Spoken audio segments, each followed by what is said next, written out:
Dear students, তোমরা সবাই কেমন আছো? আশা করি ভালো আছো। আমাদের গত দুইটা ক্লাসে আমি তোমাদেরকে যা করাইছি সেটা হলো চেঞ্জিং সেন্টেন্সের মধ্যে আমাদের ফার্স্টে ডিগ্রির চেঞ্জগুলো করেছিলাম। তারপর গত ক্লাসে আমরা যা করেছিলাম সেটা হলো আমাদের চেঞ্জ করিয়েছিলাম যে অ্যাফার্মেটিভ টু নেগেটিভ। আজকে আমি affirmative to negative, negative to affirmative to interrogative, assertive to ইন্টারোগেটিভের অনেকগুলো বাকি আছে, এগুলো আমি পরে আবার আস্তে আস্তে সবগুলো রুলই তোমাদেরকে পড়াবো। এক্ষেত্রে আজকে আমি চিন্তা করছি যে তোমাদের সবাই যেই জিনিসের সাথে সবচেয়ে বেশি সমস্যা ফেস করো সেটা হলো আমাদের চেঞ্জিং সেন্টেন্সের মধ্যে সিম্পল কমপ্লেক্স কম্পাউন্ডগুলা। তো তাই আজকের আমার আলোচনাটা হলো সিম্পল কমপ্লেক্স কম্পাউন্ড নিয়ে। সিম্পল কমপ্লেক্স কম্পাউন্ড নিয়ে আলোচনা করতে গিয়ে আমি তোমাদেরকে আগে চার্ট আকারে আমি আজকে 5টা আমার রুল আমি তোমাদেরকে ভালোভাবে বুঝিয়ে দিব। তো আজকে দেখো, ফার্স্টে আমাদের যে রুলটা আসছে সেটা হলো প্রিপোজিশনাল ফ্রেজ। ব্র্যাকেটে আমি লিখে দিয়েছি যে টাইম, মানে যদি এটা সময় বোঝায়, সময় যখন বোঝাবে, যদি সিম্পল সেন্টেন্স এটা থাকে মানে হলো প্রিপোজিশন লিখে তারপরে কোনো একটা ওয়ার্ড থাকে আর এটা দ্বারা সময় বোঝায়, তাহলে আমাদেরকে যেটা করতে হবে সেটা হলো হোয়েন হোয়াইল। কমপ্লেক্স সেন্টেন্সে হোয়েন হোয়াইল তারপরে টাইমটা থাকবে, আর কম্পাউন্ডে গিয়ে যেটা হবে টাইম, তারপরে টাইমের কাজটা আগে লিখে তারপরে এন্ড। সো আমি যদি এটা তোমাদেরকে একটু করে দেই, একটা উদাহরণ দিয়ে বুঝিয়ে দিই। আগে তোমরা সবসময় একটা কাজ করবা, যখন তোমরা ক্লাসগুলো আমার দেখো তখন তোমাদের যেই কাজটা, তোমাদের ওই টার্গেটটা থাকবে যে ফার্স্টেই তোমরা আমার এটা হয় কোনো স্ক্রিনশট নিয়ে অথবা তোমরা সরাসরি খাতায় এগুলো লিখে নোট করে রাখবে, অথবা স্ক্রিনশট নিয়ে পরবর্তীতে এগুলো নোট করে রাখবে। অবশ্যই নোট করতে হবে। তারপর নোট করার পর তোমরা যেটা করবে তারপরে এগুলো বুঝবে। এখন আমি তো রুলগুলো লিখে দিয়েছি, তোমরা এগুলো যদি আগে লিখে ফেলো তারপরে আমি যখন উদাহরণগুলো একটা একটা বুঝিয়ে দিব তখন তোমাদের জন্য এটা সুবিধা হবে। যেমন আসো, ফার্স্টে আমি 1 নাম্বারের এটা দিয়ে শুরু করি। আমার নিয়মটা আমি ফার্স্টে বলে দিছি, এখন তোমাদেরকে একটা এক্সাম্পল দিয়ে দিচ্ছি। যেমন প্রিপোজিশনাল ফ্রেজ যদি আমরা দেখি, যেমন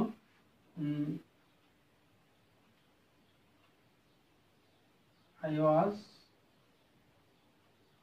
born in 2002, এমন যদি একটা সেন্টেন্স থাকে, ঠিক আছে, তখন এই ধরনের সেন্টেন্সকে যদি আমাদেরকে বলে কমপ্লেক্সে নিতে, তখন আমাদের হোয়েন হোয়াইল তারপরে টাইম আসবে। টাইম মানে সময়ের আগে হোয়েন অথবা হোয়াইল লিখতে হবে। তাহলে আমরা লিখব যে আমাদেরকে একটা আনতে হবে, সাবজেক্ট ইট। তারপরে আমরা এটা যেহেতু অতীতের ঘটনা, সো ইট ওয়াজ 2002।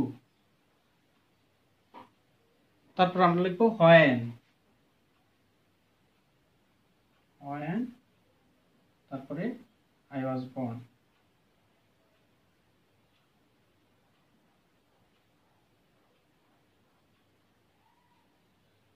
আচ্ছা, দুইটাই কিন্তু 2000 এভাবেও লেখা আছে, আবার এটা লিখতে পারবো I was born when it was 2002। আমি যেভাবে তোমাদেরকে হোয়েন হোয়াইলের পরে টাইমটা দিয়ে দিছি ওইভাবে লিখলে আমাদের হবে I was born when it was 2002। আমি জন্মগ্রহণ করেছিলাম যখন এটা 2002 সাল ছিল। বা আমি এটা এই ক্ষেত্রে দুইভাবে লেখা যায়, ঠিক আছে। সো আমি এইভাবে লিখছি, তুমি it was 2002 এটা লাস্টে লিখতে পারো, I was born টা আগে লিখতে পারো। এই ক্ষেত্রে দুইটাই একটা একটা সময় বোঝায়, যার কারণে এই ক্ষেত্রে কোনো সমস্যা না। তবে অন্যান্য ক্ষেত্রে সময়টা লিখবা পরে, হোয়েন বা হোয়াইলের পরে। যেমন at the time of playing cricket I saw him, আমি ক্রিকেট খেলার সময় তাকে দেখলাম, তাহলে আমি লিখবো যে I saw him when I was playing cricket অথবা he was playing cricket। তারপর আসো, কম্পাউন্ডের ক্ষেত্রে আগে টাইমটা লিখবো তারপরে এন্ড। তাহলে আমাদের এই যে it was 2002, কারণ সময় আমাদের হলো প্রিপোজিশনাল ফ্রেজ, যেটা সময় উল্লেখ করে, এটা হলো 2002 এর সময়টা, it was 2002 and I was born।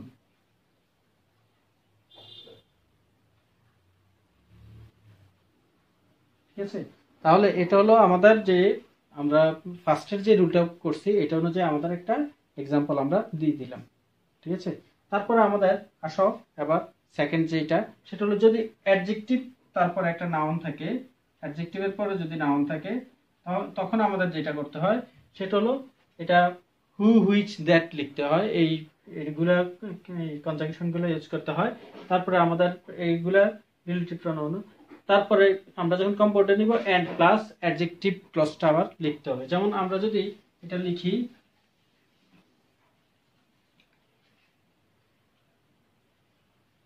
যেমন he is a good boy, এখানে দেখো আমাদের অ্যাডজেক্টিভ আছে good, he is a good boy. তাহলে আমরা যখন এটাকে কমপ্লেক্সে নিব তখন আমরা যেটা লিখব, আমরা অ্যাডজেক্টিভের অংশটাকে আলাদা করে নিব। যেমন আমরা লিখব যে হি ইজ বয়, এখন ব্যক্তির ক্ষেত্রে আমরা হু লিখি সাধারণত, হু ইজ গুড। ঠিক আছে, এভাবে আমাদেরকে করতে হবে। তারপরে আমরা যখন এটাকে কম্পাউন্ডে নিব লিখব যে he is a boy and he is good। ঠিক আছে, তাহলে আমরা দেখতে পেলাম যে আমাদের প্রত্যেকটা উদাহরণের সাথে সাথে আমি তোমাদেরকে প্রত্যেকটা রুলের সাথে সাথে আমি তোমাদেরকে এক্সাম্পল দিয়ে দিচ্ছি। তাহলে দেখো এই সেকেন্ড এক্সাম্পলটা আমাদের অ্যাডজেক্টিভ প্লাস নাউন ছিল, তাহলে এটা আমাদের হবে হু বা হুইচের পরে অ্যাডভার্বিয়াল ক্লজ, মানে হলো যেটাতে আমাদের অ্যাডজেক্টিভ ক্লজ, যেটাতে আমাদের অ্যাডজেক্টিভ প্রকাশ পায় এমন ক্লজটা আমরা ইউজ করব। তারপর আমরা কম্পাউন্ডে গিয়েও সেম কাজটা করব, যে আমাদের এন্ড এর পরে আমরা অ্যাডজেক্টিভ অংশটা ইউজ করব। ঠিক আছে, তারপর আসো আমাদের 3 নম্বর রুল যেটা, সেটা হলো বাই প্লাস জিরান্ড। জিরান্ড মানে কি, যদি কোনো একটা ভার্ব প্লাস আইএনজি যদি একই সাথে সাবজেক্ট এবং ভার্বের কাজ করে, ঠিক আছে, এটা তো এমনিতেই ভার্ব, যেহেতু আইএনজি যোগ করছে বা এবং ভার্বের সাথে ভার্ব, এটা যদি নাউনেরও কাজ করে তখন এটা হলো জিরান্ড। সাধারণত বাই এর পরে ভার্ব প্লাস আইএনজি থাকবে, এটা তারা বাই প্লাস জিরান্ড দ্বারা বুঝেছে, বাই এর পরে ভার্ব প্লাস আইএনজি থাকবে। সো এই ধরনের যদি থাকে, এটা হলো সিম্পল সেন্টেন্সে, তাহলে কমপ্লেক্স সেন্টেন্সে ইফ লিখে অ্যাফার্মেটিভ সেন্টেন্স হবে, তারপরে আরেকটা ক্লজ হবে। আর কম্পাউন্ডে কি যেটা হবে ইম্পারেটিভ সেন্টেন্স হবে, তারপরে এন্ড দ্বারা যুক্ত বাকি অংশটা, বাকি যে প্রিন্সিপাল ক্লজ এটা এন্ড দ্বারা যুক্ত হবে, অথবা অ্যাফার্মেটিভ সেন্টেন্স হবে তারপরে এন্ড দ্বারা পরবর্তী ক্লজটা যুক্ত হবে। এখন কথা হলো কখন আমাদের ইম্পারেটিভ আর কখন অ্যাফার্মেটিভ। এখন যদি এখানে বাই দ্বারা যখন যাকে বলা হবে সেই ক্ষেত্রে যদি আমাদের প্রিন্সিপাল ক্লজে যদি সাবজেক্টটা হয় যে ইউ, তখন আমাদেরকে এটা ইম্পারেটিভ করব। আর যদি দেখি যে ইউ ছাড়া অন্য কিছু হয় সাবজেক্ট, তাহলে আমরা অ্যাফার্মেটিভ সেন্টেন্স লিখে তারপরে এন্ড করব। তাহলে আমাদের বাই প্লাস জিরান্ড, যদি আমি বলি যে by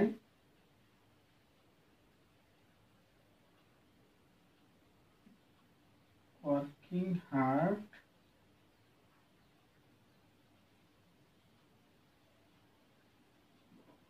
you can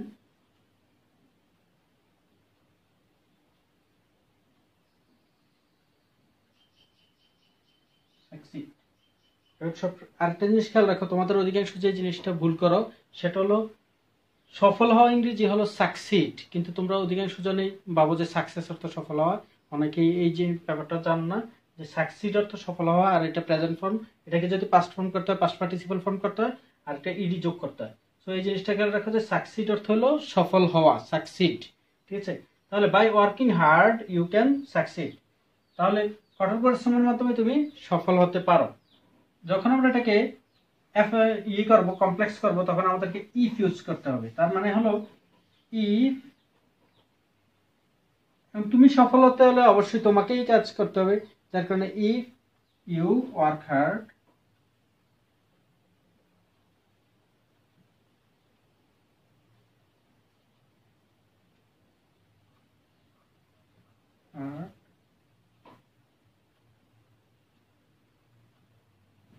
you can succeed।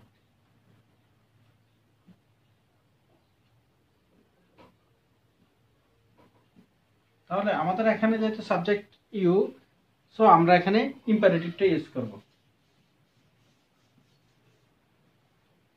তাহলে আমরা লিখব work hard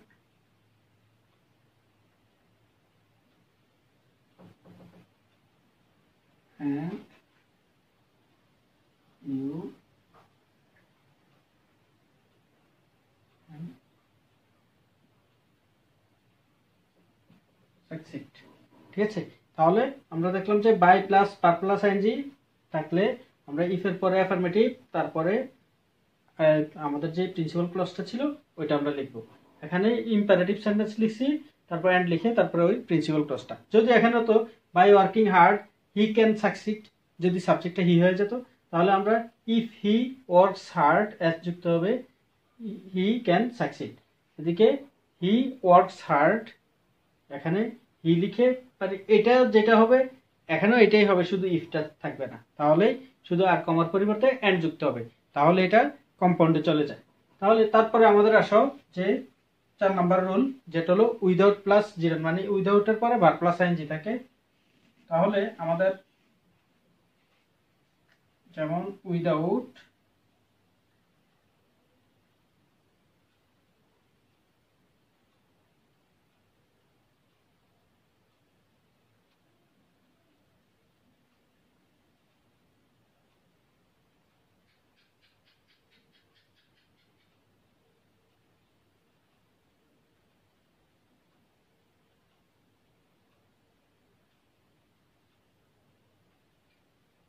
without working hard you may fail.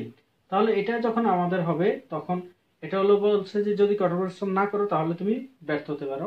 তাহলে আমাদের ইফ এর পরে নেগেটিভ, তাহলে আমাদের এটা ছিল ওয়ার্কিং, তাহলে এখানে সাবজেক্ট ইউ, তাহলে আমরা লিখব ইফ ইউ, এটা যেহেতু নেগেটিভ করতে হবে ইফ এর পরে, ইউ ডোন্ট work hard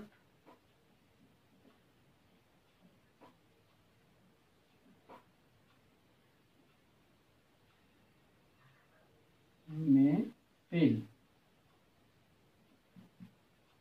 ঠিক আছে, এক্ষেত্রে দেখো একটা জিনিস মনে রাখবে যে এখানে যদি মে ক্যান তারপরে শ্যাল হইলে এসবের যদি থাকে তাহলে এটা প্রেজেন্টে লিখলাম, কিন্তু যদি এখানে মে না লিখে মাইট অথবা কুড যদি থাকতো তাহলে আমরা এদিকে ডোন্ট না লিখে আমরা ডিডন্ট লিখতাম।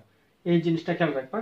তারপর দেখো যদি আমাদের এই ক্ষেত্রে তাও ইম্পারেটিভ, তারপরে অর, ঠিক আছে, তাহলে আমাদের সাবজেক্ট যেহেতু ইউ আছে, সো আমাদের এটা ইম্পারেটিভে হবে।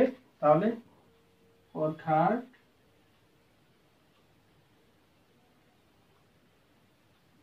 or you may fail। ঠিক আছে, তাহলে আমরা কি পাইলাম, উইদাউট এর পরে যদি ভার্ব প্লাস আইএনজি থাকে, তারপরে একটা প্রিন্সিপাল ক্লজটা থাকে, তাহলে আমরা ইফ লিখে নেগেটিভ সেন্টেন্স লিখবো, তারপরে আমরা কমা দিয়ে আমাদের প্রিন্সিপাল ক্লজটা লিখবো। আর কম্পাউন্ডে গেলে ওয়ার্ক হার্ড মানে হলো ইম্পারেটিভ লিখবো, তারপরে অর লিখে তারপর আমাদের প্রিন্সিপাল ক্লজটা লিখবো। এটা হলো আমাদের 4 নাম্বার উল্টা গেল। এবার 5 নাম্বার টু টু মানে হলো এতই যে কোনো কিছু করতে পারে না, এটা সাধারণত আমাদের নেগেটিভ প্রকাশ করে। তো নেগেটিভ যেহেতু প্রকাশ করে আমাদের এটা মানে খুব বেশি কোনো কিছু, যেমন খুব বেশি দুর্বল হওয়ার কারণে কাজ করতে পারে না, খুব বেশি ভীতু হওয়ার কারণে কোনো কিছু করতে পারে না, কোথাও যেতে পারে না, এই কথাগুলো যেগুলো এগুলো বোঝানোর জন্যই আমাদের টু টুটা ইউজ করা হয়।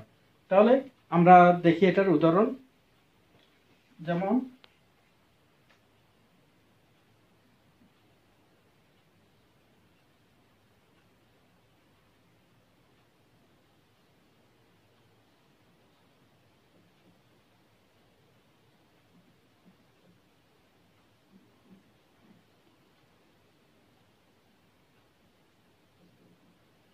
is too weak to carry the load, মানে সে এতই দুর্বল যে সে ভারটা বহন করতে পারে না, ঠিক আছে, বোঝাটা বহন করতে পারে না।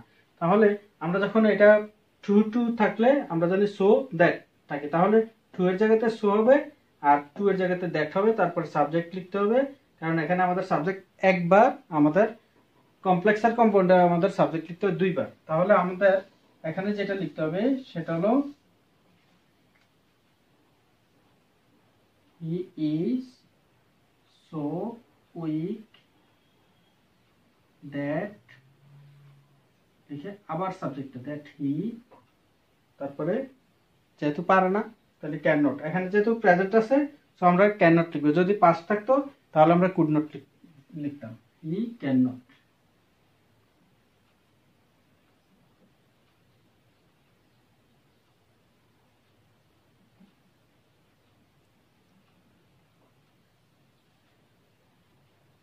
ঠিক আছে, তারপর আসো আমাদের কম্পাউন্ডে গিয়ে আমাদের হবে ভেরি লিখতে হবে টু এর জায়গাতে, তারপরে এন্ড লিখে ওই যে এটার মতো একদম আমাদের কমপ্লেক্সের সাথে আমাদের কম্পাউন্ডের অনেকটাই মিল থাকে। তাহলে আমরা কি লিখবো,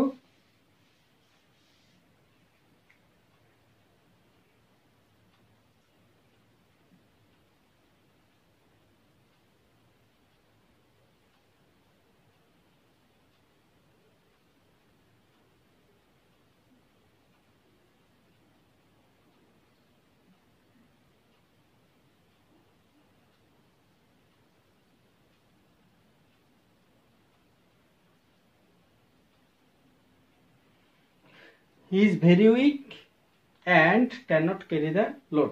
এখানে একটা জিনিস খেয়াল রাখবা যে সাধারণত আমাদের যে সেন্টেন্সগুলো আছে কম্পাউন্ড সেন্টেন্সের যদি দুইটা ক্লজের মধ্যে সাবজেক্ট যদি সেম হয় তাহলে সাবজেক্টটা বারবার লিখতে হয় না। যেমন আমি এটাতে লিখছি he is a boy and he is good, ঠিক আছে, এই ক্ষেত্রে ইজ আর হি এই অংশটা কমন, যার কারণে আমি চাইলে এভাবে লিখতে পারতাম he is a boy and good, এভাবে লিখতে পারতাম।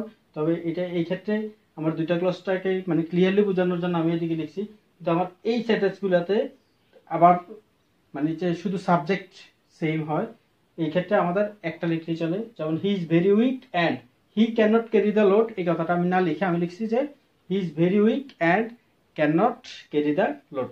তাহলে এভাবে 5টা রুল আমি লিখে দিলাম আজকে, এবং এমনকি এই 5টা রুল অনুযায়ী তোমাদেরকে এক্সাম্পলও দিয়ে দিয়েছি যাতে তোমরা সহজে বুঝতে পারো। এই 5টা রুল তোমরা বাসায় অবশ্যই বেশি বেশি প্র্যাকটিস করবে, করে এই 5টা একদম ক্লিয়ার হবে। নেক্সট ক্লাসে আমি চেষ্টা করব সিম্পল কমপ্লেক্স কম্পাউন্ডের মোটামুটি বাকি আরো কিছু রুল যদি কমপ্লিট করে দেই তাহলে আশা করি সিম্পল কমপ্লেক্স কম্পাউন্ডে তোমাদের যে সমস্যা, যে দুর্বলতা, যে উইকনেসটা আছে এটা কেটে যাবে। আর তখন তোমরা সহজেই সিম্পল কমপ্লেক্স কম্পাউন্ড অবশ্যই উত্তর করতে পারবে, কারণ আমাদের simple complex compound transformation of sentence বা চেঞ্জিং সেন্টেন্সের মধ্যে সিম্পল কমপ্লেক্স কম্পাউন্ড থাকবে এটা নিশ্চিত। আবার একটা থাকুক, দুইটা থাকুক, তিনটা থাকুক, এইটা থাকাটা নিশ্চিত থাকেই। সো তোমাদের যেহেতু আসবেই, সো তোমরা যদি এগুলো বাসায় প্র্যাকটিস করে ফেলো, ছাত্রের দিক নির্দেশনাগুলো, আমাদের অ্যাডভাইসগুলো বা আমরা যে লেকচারগুলো দিই এগুলো অনুসরণ করো, তাহলে ইনশাল্লাহ তোমরা বাসাতেই বসে বসে এগুলো প্র্যাকটিস করতে পারবে। এবং সেই অনুযায়ী যদি প্র্যাকটিস করো আমাদের রুলগুলো বুঝে বুঝে, তাহলে তোমরা ভবিষ্যতে আর কখনো সমস্যা ফিল করবে না। আর আবারও বলি যে তোমরা যখন কোনো কিছু করবে সবার আগে যে জিনিসটাকে গুরুত্ব দিও সেটা হলো ওয়ার্ড মিনিং। অবশ্যই ওয়ার্ড মিনিং এর ভোকাবুলারিটা সবচেয়ে বেশি গুরুত্বপূর্ণ ইংলিশের ক্ষেত্রে, না হলে কিন্তু অবশ্যই পিছিয়ে পড়তে হবে। সো তোমরা যখনই কোনো বই থেকে কোনো কিছু প্র্যাকটিস করবা তখন অবশ্যই ওয়ার্ড মিনিং গুলো তুমি বুঝতেছো, তুমি জানো ওয়ার্ড মিনিং গুলো, এটা আগে নিশ্চিত হয়ে নেবে। যদি কোনোটা না পারো তাহলে অবশ্যই তোমাদের মোবাইলেও ডিকশনারি আছে অথবা এমনিতে বাসায় ডিকশনারি এমনিতে থাকে সবার ঘরেই। সো ওই ডিকশনারি গুলো থেকে তোমরা অবশ্যই ক্লাসগুলো ভালো করে দেখে নিবে, আর সেই অনুযায়ী তোমরা এবার নিজেদেরকে বিল্ড আপ করবে। সো আশা করি তোমরা সবাই এই রুলগুলো কমপ্লিট করবে। নেক্সট ক্লাস আসার আগ পর্যন্ত, আমার নেক্সট ক্লাস খুব শীঘ্রই দিয়ে দিব কিছুদিনের মধ্যে। আগে যেমন আমাদের আমি সবসময় বুধবারে ক্লাস নিতাম, এখন আমাদের এমন হবে না। এখন আমার যে কোনো দিনই থাকতে পারে। ইংলিশ ক্লাস শনি সোম বুধ থাকে।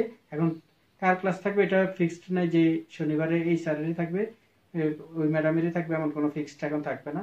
সো তোমরা প্রত্যেকটা ক্লাস দেখতে হবে টিচারদের, আর সবার ক্লাসগুলো তোমাদের চিন্তা করতে হবে যে আমরা ইংলিশে ভালো করব। সো যেই স্যারই ক্লাস করাক আমাদের ক্লাসগুলো ভালো করে দেখতে হবে। তোমরা গুরুত্ব সহকারে টিচারদের ক্লাসগুলো দেখবা এবং প্রত্যেকটা সাবজেক্টেরই মানে গুরুত্ব দিয়ে দেখবা। কারণ হয়েছে দেখা গেছে আমাদের এমনিতেই সময়গুলো নষ্ট হচ্ছে, তোমরা যদি এগুলো ক্লাসগুলো যদি না দেখো তাহলে পরবর্তীতে তোমরাই পিছিয়ে যাবে। কারণ বিশ্ব এখন খুব দ্রুত এগিয়ে যাচ্ছে। তথ্য প্রযুক্তির কারণে আর তথ্য প্রযুক্তির মাধ্যমেই। আর আমরা যেহেতু এখন একটা সমস্যার মধ্যে আছি, সো আমাদেরকে তথ্য প্রযুক্তির সাথে মিলিয়ে, অন্যান্যদের সাথে তাল মিলিয়ে যদি আমরা এগিয়ে না যাই, তাহলে আমরাই সবাই মানে সবচেয়ে পিছিয়ে থাকবো এবং আমরাই এর জন্য বিভিন্ন সমস্যার সম্মুখীন হব। সো আমরা অবশ্যই তথ্য প্রযুক্তির সঠিক ব্যবহার করব, আর অবশ্যই আমাদের ক্লাসগুলো নিয়মিত দেখে আমরা আমাদের কাজগুলো শেষ করে রাখবো, যাতে আমাদের কোনো কিছুতে গ্যাপটা না থাকে। সো তোমরা সবাই অবশ্যই ক্লাসগুলো করবে এবং সে অনুযায়ী তোমরা বাসায় প্র্যাকটিস করবে, তাহলেই দেখবে যে তোমরা খুব দ্রুত এগিয়ে যেতে পারবে। তো সবাই ভালো থাকো, সুস্থ থাকো, এই কামনা করে আজকে এখানে শেষ করছি। আল্লাহ হাফেজ।